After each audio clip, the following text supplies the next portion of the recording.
नमस्कार दोस्तों, news time में आपका बहुत बहुत स्वागत है। मोदी और अडानी जिंदाबाद। भारत का कोई भी एक बड़ा प्रोजेक्ट हो, 10,000 करोड़, 20,000 करोड़, 30,000 करोड़, 40,000 करोड़, आप यकीन मानिए प्रोजेक्ट एक ही आदमी को जाएगा। उसका नाम है गौतम अडानी।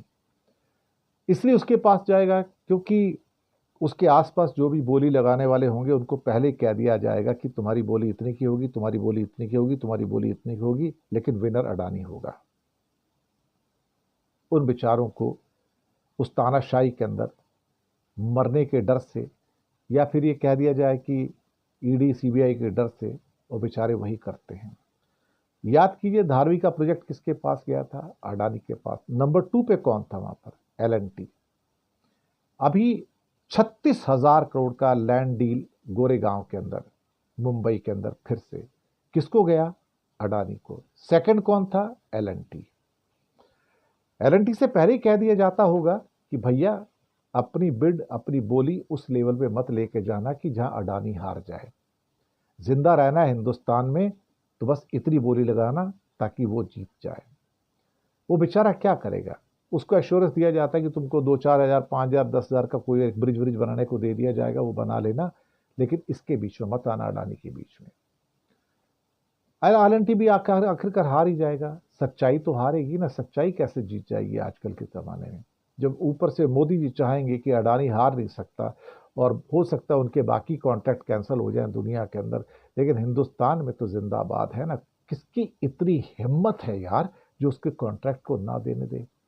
ग्रीन एनर्जी का हो, सोलर का हो, विंड का हो, पोर्ट का हो, एयरपोर्ट का हो, थर्मल पावर स्टेशन का हो, लाइंस का हो, या इसके अलावा आपकी सो कॉल्ड आज की डेट में तो सबसे ज़्यादा एस्टेट के जो प्रोजेक्ट्स हैं, लैंड के जो प्रोजेक्ट्स हैं, मकानों के जो प्रोजेक्ट्स हैं, सब अडानी के हैं भाई साहब।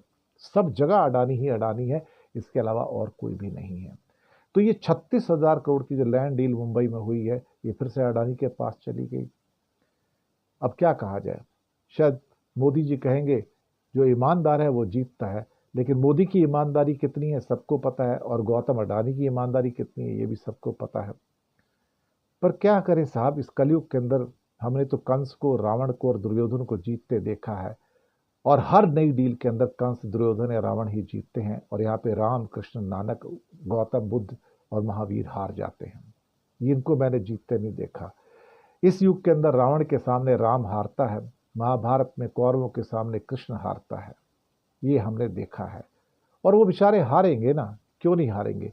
क्योंकि सामने अगर गौतम अडानी जैसा आदमी हो तो भगवान को भी अपनी जान बचाने के लिए शायद किसी के चरणों में ना गिर जाना पड़े कि भैया मुझे बचा ले, मुझे बचा ले कहीं ना कहीं। या वो अडानी के पास जाके गए, यार तू मेरे को बचा सकता है, जैसे तूने सुप्रीम कोर्ट के जजेस को भी बचा लिया, सेबी की चीफ जो माधवी बुच थी उसको बचा लिया, कईयों को और बचा लिया, तू मेरे को बचा ले यार। कहीं ऐसा ना हो कि मेरे ऊपर भी ईडी सीबीआई की रेड हो जाए। ये कौन कह रहा है? गॉड।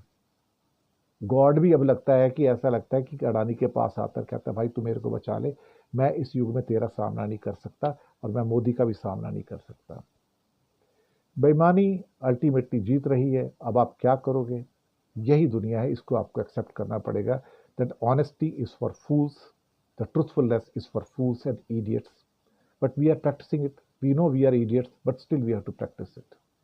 शुक्रिया आपका।